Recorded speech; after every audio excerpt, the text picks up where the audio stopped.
Well, hey guys, how's everybody? I hope you're well. I guess a quick little video here, maybe not. This is Walbro 215 Carberator. This is what you typically find on one of the earlier ms250 chainsaws before the primer bulb.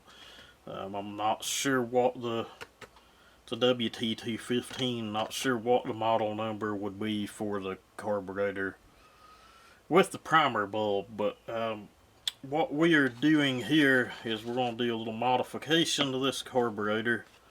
It may help someone, it may not. There's other videos on this, probably people that can show you better than I. We're going to modify this to where it will work on the ms170. Now, why may you want to do that? Well, you may want a muffler mod the saw. You may have one that's got some age on it. It just not running like it should be. Maybe a little low on power. You know, needing a retune. But we all know the carburetors on the ms170, they're non-adjustable. There's not even a jet on them. You got an idle adjustment, and that's about it. What this carburetor allows you to do is you can adjust both the high and low jet. In turn, will allow you to modify your chainsaw, you know, and or correct some tuning issues. But there's one little problem with doing this on that saw, and I've seen some guys do it, and they honestly fire up and run, which is a little crazy, being that the impulse is misaligned so bad on them.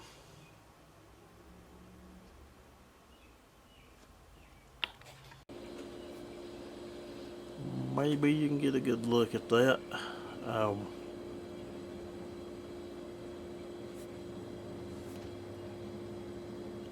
You see, you have the impulse hole, and then right beside of it is another hole that has been plugged. What we need to do is remove that little plug and block off the existing hole, and that puts the impulse where it needs to be on the little ms170. Now what I'm going to do, and I'd seen another guy do this, get that out.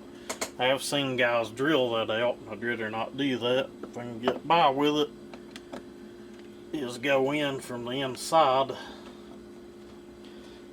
and take a pick, which I've got laying here somewhere, and we also got some JB weld laying here. We may or may not need that. And this is brand new, never been ran. OE Walbro carburetor.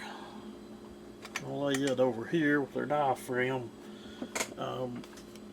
What I'm planning on doing is coming in here with the pick and popping that out. Now, whether I can do that on camera or not, I have no idea. But okay guys, so what we have is the plug is here in this center hole, and then this far hole is actually the impulse for the ms250. So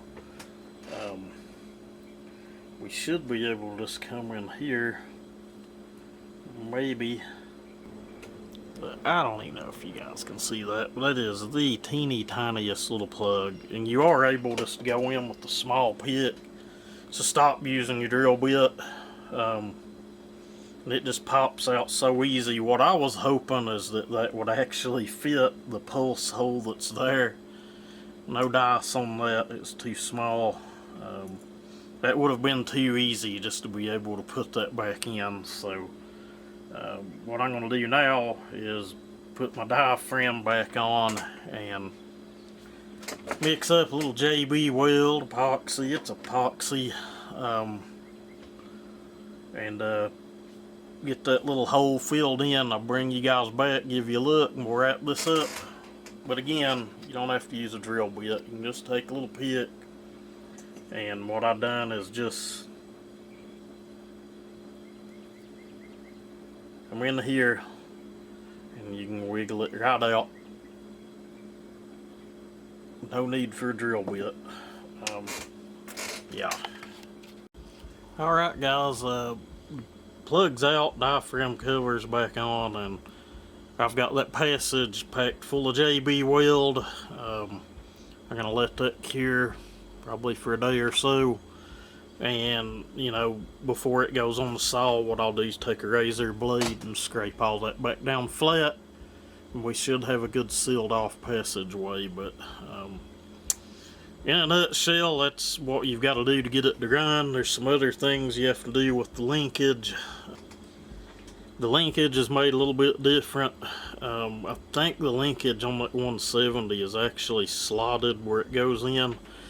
We'll know more when we get to it. I've not had to carb off one of those things in years, but there's a little more to it than just hooking it up. I think the linkage has to be modified one way or another to get full throttle, but once we get into getting this carb on the saw, I'll try to get some video of that as well. But anyway, I had to do this anyway, figured I'd video. Maybe it helps someone, maybe not. Again, it's a WT 215 Walbro carburetor. It's what you need to do this swap if you're going to modify your 250. Anyway, as always, y'all have a good one.